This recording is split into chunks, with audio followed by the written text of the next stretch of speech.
Okay, a year has passed, and this sump pump worked pretty well. This is part 2 of this 5-gallon cheap sump pump video series.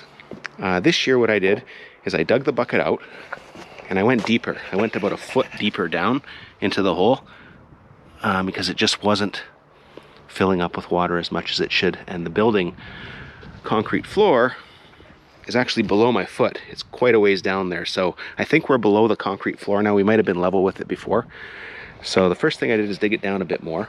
I also made the hole, the diameter of the hole wider, and you can see on the side there, the blue furnace filter right on the side of the rocks against the bucket. So that's still on there, but then I put a layer of rocks around the outside just to act as a filter and prevent the dirt from collapsing in on the bucket. Make it easier to remove it in the future and so forth. So now the next part, I have this old drum. I think it's about a 15 or a 20-gallon drum, bigger than a 5-gallon bucket for sure. And I've cut the bottom out of it, so it's like a hollow cylinder with one closed end. And what I'm going to do is put that on top of the rocks. We can run the hose and the electrical wires through this top hole here, plug into the house, or the shop rather, and the water just go down in there into the pump. So that's the improvement we're going to try this year. And what I think will happen is we'll throw some dirt in on top here, and just over time this will just collapse in on the outer ring. And then if we ever need to service, we should be able to use this handle to pull up the ring and still access the bucket below without too much dirt falling in, I think. Okay, so we'll hook it all up and give it a try. There's the pump from winter. It was taken out, so we're putting it back in this new way. All right, we'll lower the pump down first. Now recall, it's a tight fit down there. And what we need to do is just position the pump so that the float can come up and down.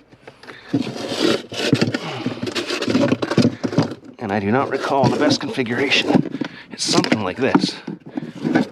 Yeah, that way the float can come up and down and turn the pump on, and the pump's on the other side. They're out of the way.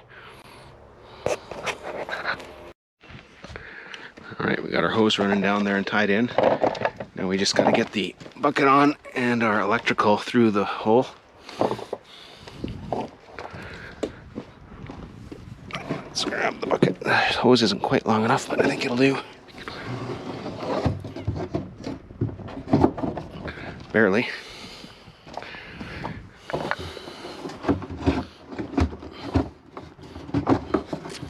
And then the electrical can come through the hole here, and then we'll plug it in.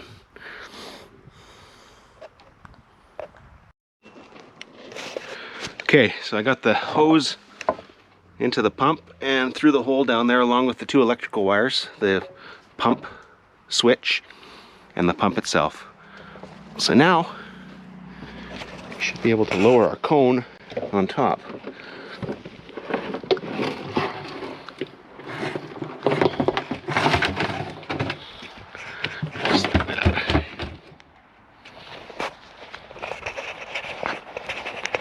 Just like that.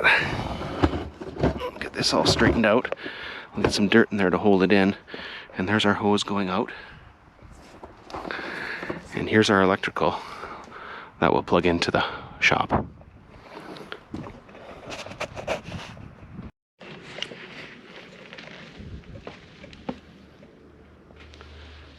And that's it. So the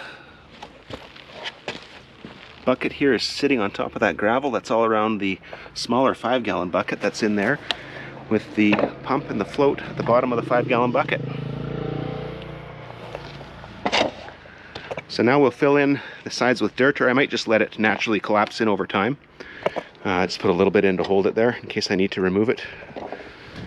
But we're good to go. We're ready for the rain. So thanks for watching my improvement on a cheap sump pump design using a 5-gallon bucket, and now a bigger bucket over top as kind of a cap. Thanks for watching.